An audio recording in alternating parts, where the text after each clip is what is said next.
Hello and welcome everyone to our YouTube channel Learners Club र आजको भिडियोमा चाहिँ मैले अस्तिकै लेक्चर जुन छ ट्रान्जिसनल एलिमेन्ट्सको त्यही लेक्चरलाई कन्टिन्यू गर्छु र त्यसपछि चाहिँ म कपरमा पनि अलिकति इन्टर गर्छु र specially talking about the properties of transitional elements. अब यसको मैले मेन प्रपर्टीहरु मात्र यहाँ राखेको छु र मैले त्यति धेरै एक्सप्लेन पनि गर्दिन किनभने यसलाई एक्सप्लेन गर्दै जाँदा धेरै डेप्थमा गइन्छ। सो जुन चाहिँ आवश्यक छैन म जति आवश्यक छ त्यति मात्र तपाईहरुलाई एक्सप्लेन गरिदिन्छु। You guys can copy all this properties. अहिले लेटर अन म एकपल्ट एकछिनको लागि यति खाली छोडिदिन्छु अनि guys can copy that. So the first property of transitional element is these elements form colour compounds and ions. अब यसलाई नेपालीमा ट्रान्सलेट गरेर राख्न आवश्यक छैन जस्तो लाग्छ मलाई। त्यसैगरी यसको सेकेन्ड प्रपर्टी हुन्छ they exhibit variable oxidation state. That means oxidation number transitional एलिमेन्ट्सको एउटा मात्र हुँदैन। डिफ्रेन्ट कम्पाउन्डहरुमा तिनीहरुको अक्सिडेसन नम्बर डिफ्रेन्ट हुन्छ अथवा that is the reason they exhibit variable oxidation state. भन्नु मतलब एउटा मात्र अक्सिडेसन स्टेटमा नभएर they exhibit many oxidation state. त्यसैगरी यसको थर्ड प्रपर्टी हो the compound form by transitional elements are paramagnetic in nature. Paramagnetic in nature भन्नुको मतलब they are feebly attracted by the magnet भन्नुको मतलब अब फेरोम्याग्नेटिक सब्सटेन्सहरुलाई चाहिँ एकदम स्ट्रङली म्याग्नेटले एट्र्याक्ट गर्छ भने प्याराम्याग्नेटिक कम्पाउन्डहरुलाई चाहिँ म्याग्नेटले फिबली एट्र्याक्ट अथवा विकली एट्र्याक्ट गर्छ। यसको इक्जाम्पल हुन्छ फेरिक अक्साइड। त्यसैगरी large variety of ligands can bind themselves to this elements. अब हामीले लिगेन्ड्सको बारेमा बुझ्नु पर्यो र लिगेन्ड्स भनेको खासै अरु केही पनि हैन। Ligands are the ion or molecule that are attached to a metal atom by coordinate bond अथवा coordinate bonding ले मेटल सँग अथवा जुन कुनै पनि एलिमेन्ट सँग बोन्ड बनाएर बस्ने कम्पाउन्डहरुलाई चाहिँ लिगेन्ड भनिन्छ। र लिगेन्डहरु चाहिँ यस्तो टाइपको एलिमेन्ट्सहरुसँग बाइन्ड भएर बस्न अलिकति रमाइलो मान्छ के। That means large variety of ligands bind themselves to the transitional elements.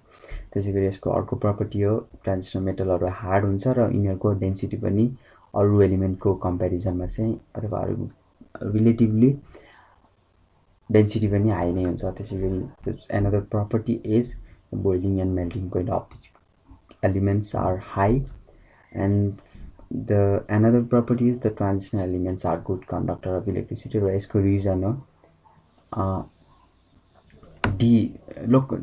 Delocalisation of electron d सबसेलमा डिलोकलाइजेसन इलेक्ट्रोनले डिलोकलाइजेसन प्रपर्टी सो गर्ने भएर यो यसमा इन्टर नगर। And the final property is they are used as catalyst in different reaction. जस्तै अब आइरन युज हुन्छ, त्यसैगरी भ्यानिडियम पेन्टोक्साइड पनि युज भएको हुन्छ। त्यो त रिलेसनमा भएन, त्यस्तै टाइपको क्याटालिस्टहरु आइरनहरु चाहिँ हामीले युज गरिरहेको हुन्छ। र यसको अर्को प्रपर्टी हुन्छ यिनीहरुले चाहिँ कम्प्लेक्स कम्पाउन्ड धेरै फर्म गर्छ।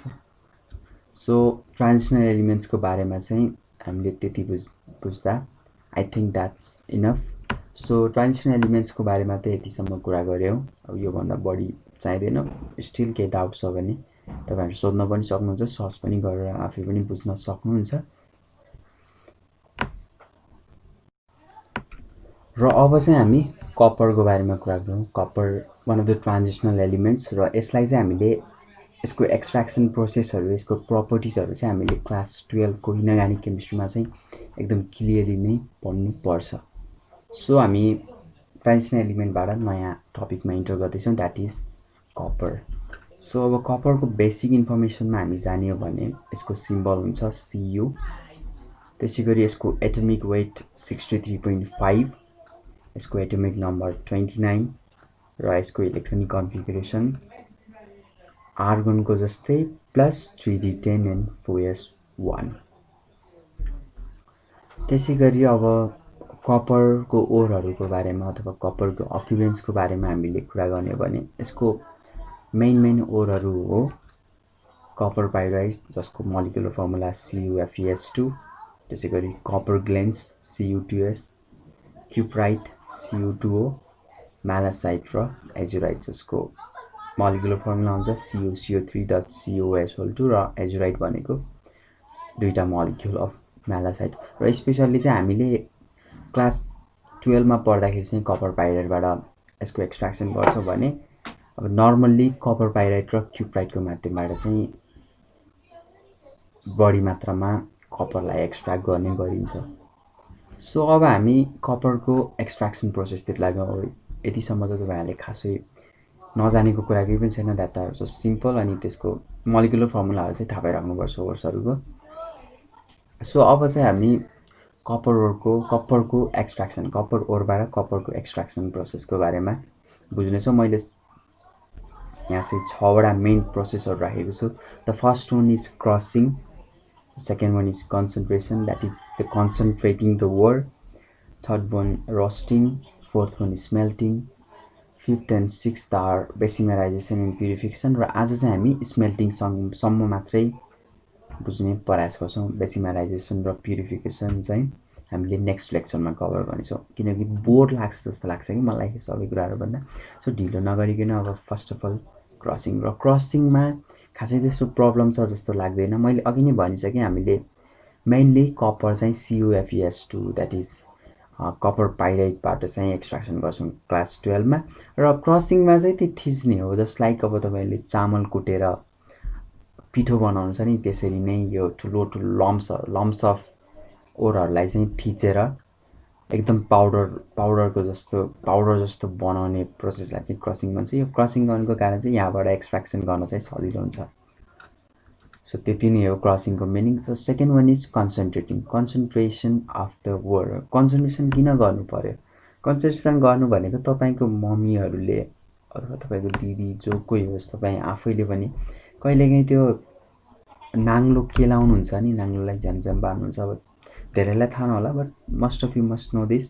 त्यो केलाएपछि के हुन्छ, त्यहाँ भएको चामल एकातिर हुन्छ अनि अब त्यहाँ भएको अरू स्पेसिफिक इम्प्युरिटिजहरू अर्को साइडमा हुन्छ नि त। यो गर्नुको रिजन के हो भने चाहिँ त्यहाँ चामल मात्रै होस्, हामीलाई खोजेको त चामल मात्रै हो नि त। त्यहाँ चामल मात्रै होस्, त्यो चामल मात्रै राखिराख्नुको लागि चाहिँ त्यो कन्सन्ट्रेसन गरेको हो कि खास त्यहाँ चामलको। र यसमा कन्सन्ट्रेसनको मिनिङ पनि त्यही हो, स्पेसिफिक इम्प्युरिटिजहरूलाई भएसम्म, अब सबै इम्प्युरिटिज त जाँदैन तर पनि भएसम्मको इम्प्युरिटिजहरूलाई अब फालेर मेनली त्यो प्योर ओरलाई मात्रै त्यहाँ राख्नुको लागि चाहिँ कन्सन्ट्रेसन प्रोसेस क्यारी गरिन्छ। र यो के हो, सल्फाइड ओर हो नि त, एउटा CuFeS2 is sulphide or. So sulphide ओर भएको कारणले चाहिँ कन्सन्ट्रेसन चाहिँ फ्रड फ्लोटेसन प्रोसेसबाट गरिन्छ। र यो प्रोसेसमा चाहिँ, यो प्रोसेसको फिगर पनि म एकछिनमा देखाउँछु। र यो प्रोसेसमा चाहिँ के हुन्छ भने चाहिँ त्यो पाउडर ओरलाई चाहिँ वाटरसँग मिक्स गरिन्छ एउटा ठुलो ट्याङ्कमा। हामीले त्यो एक्सट्र्याक्ट गर्दैछौँ नि त मेटललाई। सो ठुलो ट्याङ्कमा पाइन ओइल पनि मिसाएर, थोरै पाइन ओइल मिसाएर पाउडर ओरलाई चाहिँ पानीमा मिक्स गरिन्छ। र त्यसै गरी माथिबाट चाहिँ एयरलाई पास गरिन्छ। एयरलाई पास गर्नुको meaning agitated, and it is agitated by blowing air भन्नुको मतलब चाहिँ त्यहाँ फोर्स एप्लाई गर्छ कि एयरले। Air work as a perturbation force, एउटा काइन्ड अफ प्रेसर एप्लाई गर्छ कि। त्यो प्रेसर एप्लाई गर्दा चाहिँ के हुन्छ भनेपछि फिज सँगसँगै त्यो ओर जुन छ, त्यो पाइन ओइल हाल्नुको मिनिङ खास काम नै त्यही हो, यसले चाहिँ फिज माथि निकालिदिन्छ। र त्यो फिज सँगसँगै चाहिँ ओरहरू पनि माथि तैरिन सुरु गर्छ क्या। त्यो माथि तैरेपछि के हुन्छ, ओरहरू माथि तैरिन्छ अथवा स्ल्याग माथि तैरिन्छ भने स्पेसिफिक इम्प्युरिटिज, अब हामीलाई नचाहिने इम्प्युरिटिजहरू चाहिँ तल ग्याङ्ग्युमा गएर बस्छ। सो यसरी त के भयो, प्योर ओर र स्पेसिफिक इम्प्युरिटिजहरू त हल्का भए पनि छुट्यो नि त। सो यसरी चाहिँ हामीले अलिकति बढी मात्रामा प्योर ओर चाहिँ हामीले पाउन सक्छौँ। र कन्सन्ट्रेसनको फिगर चाहिँ यो फ्रड फ्लोटेसन प्रोसेसको, just like you guys can see, माथिबाट कम्प्रेसर पास गरिएको छ। त्यसै गरी त सल्फाइड ओर त्यो नै भइहाल्यो। सल्फाइड ओर चाहिँ यो फिजसँग माथि तैरिराखेको हुन्छ भने ग्याङ्ग्युहरू स्पेसिफिक इम्प्युरिटिजहरू चाहिँ तल बटममा सेटल गर्छ। त्यसै गरी the third process in the extraction of copper is roasting. अब रोस्टिङको बारेमा हामीले क्लास 11 मा मेटलर्जीमा पक्कै पनि पढेर आएको छौँ, पढेर बिर्सेको भए पनि केही हुँदैन। अब रोस्टिङ भनेको the concentration of ore by supplying excess hot air reverberatory फर्नेसमा सप्लाई गरेर चाहिँ ओरलाई कन्सन्ट्रेसन गरिन्छ भने त्यसलाई रोस्टिङ भनिन्छ। अब त्यसको लागि मेल्टिङ पोइन्टभन्दा थोरै टेम्परेचर एप्लाई गर्नु पऱ्यो, किनभने अब ओर नै मेल्ट भयो भने त हामीले चाहेको जस्तो त पाउन सक्दैनौँ नि त अहिले नै ओर मेल्ट भयो भने त। सो रोस्टिङमा चाहिँ हामीले रोस्टिङ पनि एउटा कन्सन्ट्रेसनकै पार्ट हो। यसमा पनि इम्प्युरिटिजहरूलाई रिमुभ गर्ने नै गरिन्छ, प्लस यसमा अन्य प्रोसेसहरू पनि आफै भइरहेको हुन्छ कि। सो रोस्टिङलाई चाहिँ हामीले कन्सन्ट्रेसनमा हालिँदैन र यसमा रोस्टिङ प्रोसेस क्यारी आउट गर्दै गर्दा मोइस्चर र भोलाटाइल इम्प्युरिटिजहरू चाहिँ बाहिर फाल्छ। त्यसै गरी अरू नन मेटालिक इम्प्युरिटिजहरू जस्तै सल्फर, फस्फरस, आर्सेनिकहरू पनि आफ्नो आफ्नो अक्साइड बनाएर रिमुभ हुन्छ। र यो चाहिँ तपाईँहरू सम्पूर्ण नोटमा पनि कपी गर्न सक्नुहुन्छ। त्यही नोटमा कपी गर्न मिलोस् भनेर नि मैले लगभग मुखले जति थोरै बोले पनि मैले यहाँ सबै इन्फर्मेसनहरू इन्भल्भ गराउन कोसिस गरेको छु। त्यसै गरी यसमा थर्ड प्रोसेस के क्यारी आउट हुन्छ भनेपछि जुन हामीले लिएको ओर थियो कपर पाइराइट अथवा चालको पाइराइट, त्यो चाहिँ कपरको इन्डिभिजुअल सल्फाइडमा के हुन्छ, डिसोसिएट हुन्छ। जस्तै अब यो CuFeS2 चाहिँ यस केमा कन्भर्ट भएको छ, CuTS कपरको सल्फाइडमा कन्भर्ट भएको छ नि त त्यो। सो यो एउटा नयाँ प्रोसेस चाहिँ क्यारी आउट हुन्छ। त्यसै गरी यो अब अरू मेटल सल्फाइडहरू माथि इम्प्युरिटीको रूपमा नबाहिरिएको मेटल सल्फाइडहरू चाहिँ अक्सिजनसँग अब त्यहाँ त हिट गराएको छ नि त। सो हिट भएको कारणले चाहिँ आफ्नो आफ्नो अक्साइडहरू पनि फर्म गर्छ। त्यसै गरी यो सल्फाइडले पनि यो पनि त एउटा मेटल सल्फाइड हो। यो मेटल सल्फाइड पनि आफ्नो क्युप्रोस अक्साइड बनाएर चाहिँ यसरी यहाँ बस्ने काम गर्छ। सो रोस्टिङको मैले त्यहाँ फिगर चाहिँ देखाइन रिभर्बेटरी फर्नेसको, खासै आवश्यक पनि छैन। र अब चाहिँ मेन प्रोसेस आउँछ, द्याट इज सो स्मेल्टिङ प्रोसेसलाई चाहिँ मैले एक्सप्लेन गर्नको लागि यहाँ एउटा प्याराग्राफ लेखेको छु, प्लस त्यहाँ एउटा पिक्चर पनि मैले त्यहाँ राखेको छु। That is the picture of blast furnace, जुनमा चाहिँ हामीले स्मेल्टिङ प्रोसेस कार्य गरिन्छ। र यो स्मेल्टिङ प्रोसेस चाहिँ आइरनको एक्सट्र्याक्सन र कपरको एक्सट्र्याक्सन दुइटैको लागि सेम नै हुन्छ। The roasted ore that is CuFeS2, coke and silica is mix together in a water jacketed blast furnace. Blast furnace चाहिँ यो, र ब्लास्ट फर्नेसमा चाहिँ यहाँबाट हट एयरलाई पास गरिन्छ र यो रोस्टेड वर, कोक र सिलिकालाई चाहिँ मिक्स गरेर यो फर्नेसभित्र हालिन्छ। र यसमा वाटर ज्याकेटेड ब्लास्ट फर्नेस भन्नुको मिनिङ यहाँ चाहिँ वाटर हुन्छ, वाटर एप्लाई गर्नुको पनि रिजन छ। वाटरले चाहिँ अब जस्तै यहाँबाट हट एयर पास गऱ्यो भने झन् वाटरको स्पेसिफिक क्यापेसिटी धेरै हो भन्ने हामीलाई थाहा छ नि त। सो वाटरले पनि हिटिङ प्रोसेसमा हेल्प गर्ने गर्छ। र यसमा सिलिका हाल्नुको मेन रिजन के हो भनेपछि silica work is a flux, अब फ्लक्सको रूपमा काम गर्ने भयो। सो यसले गर्दा चाहिँ यसले स्ल्याग फर्म गरिदिन्छ कि माथितिर। स्ल्याग फर्म गरेपछि यो एक त यो ओरलाई टोटल्ली मेल्ट हुन पनि दिँदैन। हामीलाई चाहिएको molten copper of the specially molten कपरै अहिले चाहिँ भन्न मिल्दैन, but we guys can say that molten copper, र जसलाई चाहिँ मेट भनेर एउटा स्पेसिफिक नेम नै दिएको छ। बट हामीले बुझ्नुपर्ने कुरा के छ भनेपछि यो फर्नेसमा यो सिलिका हामीले यो ओरसँग मिक्स गर्ने हो, कोक भनेको कार्बन एड गर्ने हो। सो सिलिका एड गर्नुको मेन रिजन के हो भनेपछि सिलिकाले गर्दा चाहिँ यो ओरको मेल्टिङ पोइन्ट घट्छ भन्नु, मतलब जति हिट सप्लाई गऱ्यो भने त हिट अब हामीलाई अलिकति कम हिट चाहिने भयो नि त, जसले गर्दा टोटल्ली मेल्ट हुन पाउँदैन ओर। सो सिलिकाले दुईवटा कुरामा हेल्प गर्छ। एक त सिलिकालाई हामीले एड गऱ्यो भने यसले सेपरेट स्ल्यागको लेयर फर्म गर्छ। त्यसै गरी अर्को यसको मेन वर्क भनेको यसले चाहिँ मेल्टिङ पोइन्ट चाहिँ घटाइदिन्छ, ओरको मेल्टिङ पोइन्ट घटाइदिन्छ। भन्नुको मतलब स्मेल्टिङ चाहिँ थोरै टेम्परेचरमा पनि हामीले क्यारी गर्न सक्छौँ। त्यसै गरी यहाँ अरू भनेको कुराहरू चाहिँ the furnace at the top is provided with charging arrangement. Charging arrangement भन्नुको मतलब यसमा इलेक्ट्रिक करेन्ट पठाएर पनि यसलाई हिट गरिन्छ। एन्ड आउटलेट फर ग्यास, अब ग्यासहरू बाहिर जानुको लागि माथि त्यही अनुसारको एरेन्जमेन्ट गरिन्छ। The furnace is also provided with tuyeres. अब यहाँ चाहिँ टु एयर्सहरूको माध्यमबाट चाहिँ हट एयरलाई यहाँभित्र पास गरिन्छ। अनि यहाँ चाहिँ तपाईँहरूले अलिकति उ गर्नु पऱ्यो, यहाँ आइरन लेखेको छ बट इट मिन्स कपर है, कपरको केसमा चाहिँ कपर हुन्छ। So smelting process carry out गर्दा गर्दै चाहिँ अब तपाईँहरूले फिगर बनाउनुको लागि चाहिँ you guys can take this figure. अनि यहाँ लाइमस्टोन भनेको ठाउँमा चाहिँ यहाँ चाहिँ लाइमस्टोन हुँदैन, यहाँ के हुन्छ, सिलिका हुन्छ। ओके, लाइमस्टोन पनि युज गर्न सकिन्छ but in most of the cases we use silica as a flux. सो त्यसै गरी यो स्मेल्टिङ प्रोसेस क्यारी आउट गर्दा चाहिँ यो फलोइङ किसिमको रियाक्सनहरू चाहिँ अकर भएको हुन्छ त्यो ब्लास्ट फर्नेसभित्र। एक त यो आइरन सल्फाइड जुन हुन्छ, आइरन सल्फाइड अक्सिजनसँग रियाक्ट गर्छ भन्नु मतलब हिट हो नि त। अक्सिजन भनेको हिट पठाएपछि त्यहाँ अक्सिजन हुन्छ भनेर तपाईँले चाहिँ बुझ्नु जाँदैछ। सल्फाइड केमा कन्भर्ट हुन्छ, फेरिक अक्साइडमा। अब अघिको केसमा पनि त त्यही भएको थियो हुनलाई त, बट त्यो केसमा सबै फेरिक सल्फाइड यसमा कन्भर्ट चाहिँ भएको हुँदैन। स्टिल यो प्रोसेसमा पनि फेरिक सल्फाइडले धेरै प्रब्लमहरू, यो आइरन सल्फाइड चाहिँ धेरै प्रब्लमहरू, फेरस सल्फाइड सरी, यो फेरस सल्फाइड चाहिँ धेरै प्रब्लमहरू राइज गराइरहेको हुन्छ क्या।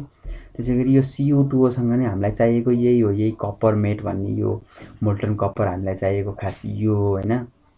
तर यही नै बन्न दिँदैन कि यसले रियाक्सन गरेर फेरि कपर सल्फाइडमै कन्भर्ट गरिदिन्छ र आफू चाहिँ फेरस अक्साइडको रूपमा कन्भर्ट भएर बस्छ। र यो कन्भर्ट भएको फेरस अक्साइड चाहिँ स्ल्यागको रूपमा पनि फर्म हुन्छ र त्यही अघि नै भने जस्तो सिलिकाइड गर्नको कारणले के भयो, छुट्टै किसिमको स्ल्यागको रूपमा यसलाई राख्दैन त। सो यसको कारणले चाहिँ अब यदि कुनै पनि मेटालिक अक्साइडहरू छ भने त्यसलाई चाहिँ स्ल्यागको रूपमा यसले उ गरेर राखिन्छ। मैले यहाँ एउटा प्याराग्राफ चाहिँ तपाईँहरूलाई एड गरेको छु। As long as any iron sulphide is present in CO2 can not be formed. यो CO2 फर्मेसनमा चाहिँ एकदम ल्याङ गरिदिन्छ कि आइरन सल्फाइडले आएर, जसको कारणले चाहिँ हामीले खोजेको कपर पाउँदैनौँ कि, हामीले मजाले एक्सट्र्याक्सन गर्न सक्दैनौँ कि। यो प्रोसेसमा चाहिँ FeS कम्प्लिटली रिमुभ हुँदैन, जसको कारणले चाहिँ हामीले बेसिमेराइजेसन प्रोसेस पनि उ गर्नुपर्ने हुन्छ। र यति बेला हामीले पाएको यो जुन कपर सल्फाइड छ, यो कपर सल्फाइड कपर नै त होइन नि त, प्लस यो प्योर कपर सल्फाइड पनि होइन, यसमा चाहिँ सम एमाउन्ट अफ FeS हुन्छ। त्यसैले यो स्टेटलाई चाहिँ हामीले कपर मेट भनेर पनि भन्छ। र यो the molten matte forms the layer which is remove from time to time from the tapping हो। यो स्ल्यागहरू फर्म भइराख्ने कारणले प्लस यो कपर सल्फाइडमा FeS भइराख्ने हुनाले यसमा लेयर, डिफ्रेन्ट लेयरहरू फर्मेसन भइरहेको छ, जसलाई चाहिँ ट्यापिङ होलको माध्यमबाट हामीले टाइमली रिमुभ गर्छौँ। र आज चाहिँ यति, आजको लागि यति नै, यो भिडियोको लागि यति नै। म अर्को भिडियो फेरि पनि छिटै बनाउँछु। बेसिमेराइजेसन र प्युरिफिकेसन प्रोसेस बाँकी नै छ। So guys, thanks for watching, stay tune है। यो बारेमा चाहिँ तपाईँहरूले जान्न आवश्यक छ। म एउटै भिडियोमा बोरिङ हुन्छ होला भनेर मैले त्यो कुराहरू इन्भल्भ गरेको छैन। म त्यो भिडियो बनाउँदै गर्दा चाहिँ हल्का यो सबै प्रोसेसहरूको बारेमा पनि अलिअलि डिफाइन गर्नेछु। Thanks for watching again.